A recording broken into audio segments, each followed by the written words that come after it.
रामायण के सभी पात्रों में पहला है समर्पण और दूसरा है त्याग।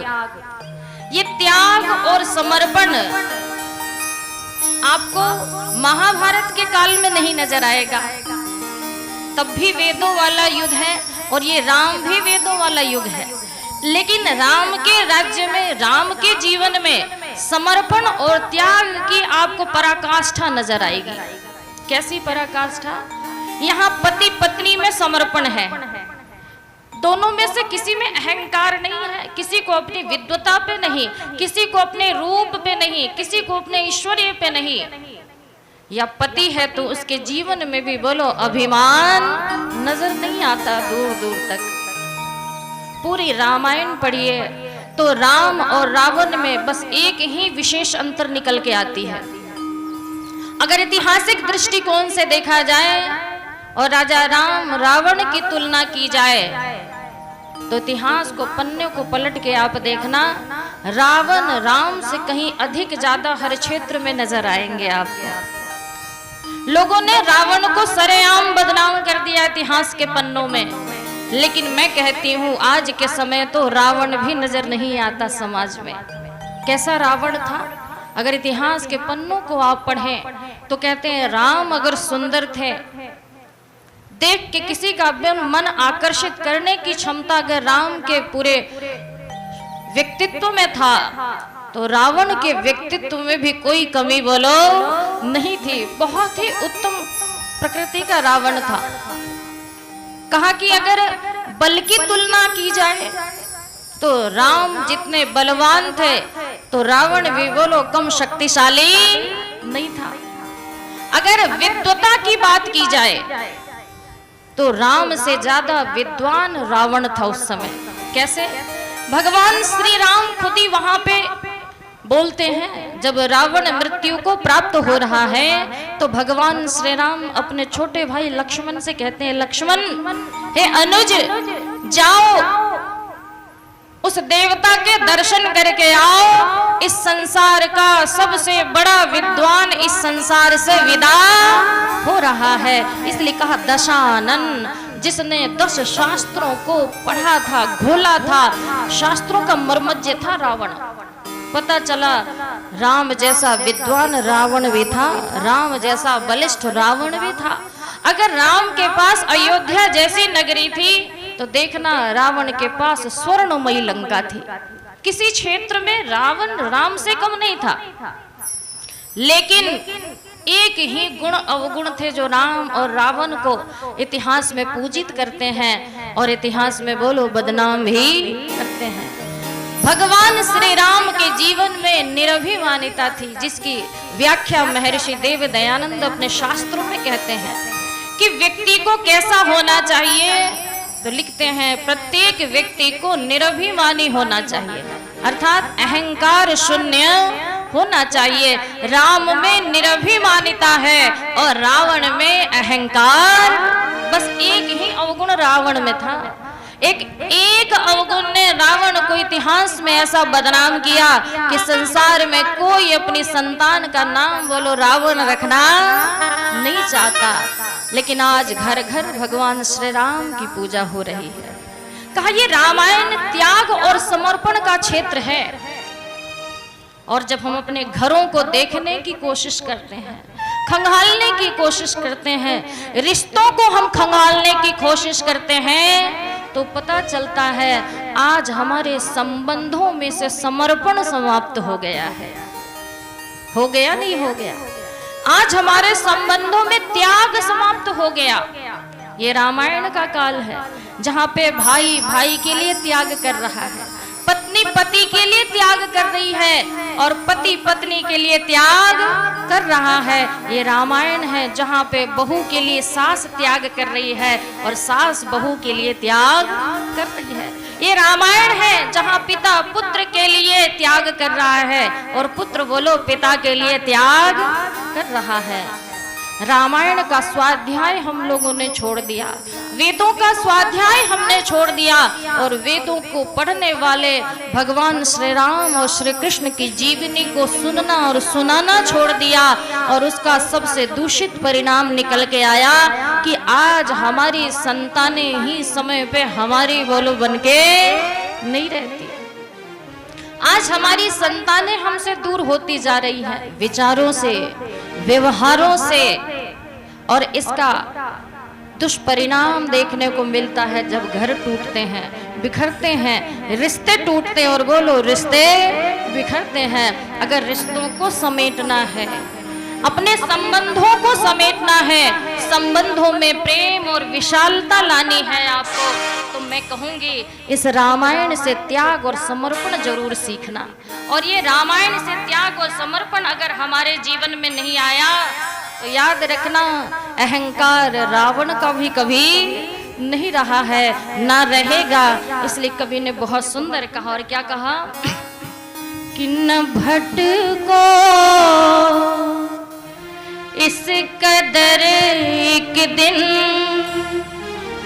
नवजिया छूट जाएगी, न भटको इस कदर एक दिन नवजिया छूट जाएगी, न भटको इस कदर एक दिन नवजिया छूट जाएगी। हरी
भजनोपदेशिका क्षमा जी ने समर्पण के शब्दों को भरते हुए लिखती हैं और क्या लिखा।